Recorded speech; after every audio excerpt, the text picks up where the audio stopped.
যখন আপনি মারা যাবেন, দুনিয়া থেকে বিদায় নেবেন, মানুষজন কেউ বলবে না আজকে বৃষ্টির দিন দাফন করিস না, কেউ বলবে না যে তারা 2টা দিন রাখ, কেউ বলবে না। কবরের মধ্যে যখন নিয়ে যাওয়া হবে, আপনার স্ত্রীর কথা মনে পড়বে, আপনার সন্তানের কথা মনে পড়বে, আপনার বাবার কথা মনে পড়বে। সবচাইতে বেশি কষ্ট আপনাকে যে জিনিসটা দেবে, কি নিয়ে কবরে ঢুকলাম, কেন সুদ খাইছিলাম, কেন ঘুষ খাইছিলাম, কেন কবরের জিন্দেগির জন্য প্রিপারেশন নেই নাই।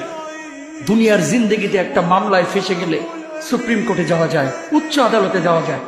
আখিরাতের জিন্দেগিতে কোনো মামলায় ফেসে গেলে পালাবার কোনো আর পথ নাই। চলে যেতে হবে। দালান ঘর, বাড়ি ঘর, টাকা পয়সার জন্য পাগল হয়ে থাকে আমরা, কিন্তু এটা আমার আসল ঘর নয়। যেই গোসলখানাটারে আমি এত সুন্দর করে টাইলস করে ইটালিয়ান ফিটিংস দিয়ে বানালাম, আমার জীবনের শেষ গোসলটা কি ওই গোসলখানায় হবে? কথা বলেন, যেখানে লাশ ধোয়ায় ওইখানে আমার গোসল হবে। এগুলো আমরা ভাবতে চাই না। কবরের জীবনটা আসল জীবন। কবর জগতে কোনো রং নাই, কবর জগতে কোনো স্বাদ নাই, কবর জগতে কিচ্ছু নাই, মাটি আর মাটি। হ্যাঁ, যদি আপনি মালিককে খুশি করে যেতে পারেন, অন্ধকারটাও আলোকিত হয়ে যাবে। কষ্ট করার সময় আপনার কবরের চিন্তা আপনি করেন, আমার কবরের চিন্তা আমি করব।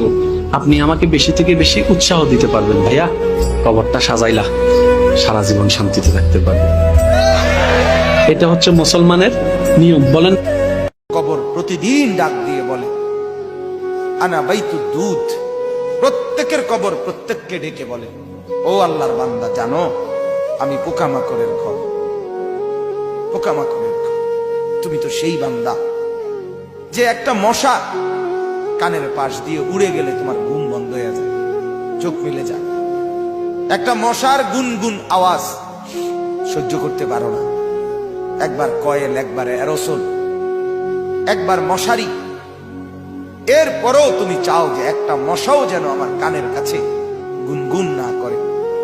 তো 5 ঘন্টার ঘুমের জন্য, 6 ঘন্টার ঘুমের জন্য বান্দা এই যত্ন নিলা, অনন্তকাল কিংবা বছরের পর বছর কবরের যে ঘুম দিবা, পড়ে থাকবা সেই ঘরে, পোকা মাকড়ের ঘর, সেই ঘরে তুমি ঘুমাইবা কেমনে, থাকবা কেমনে?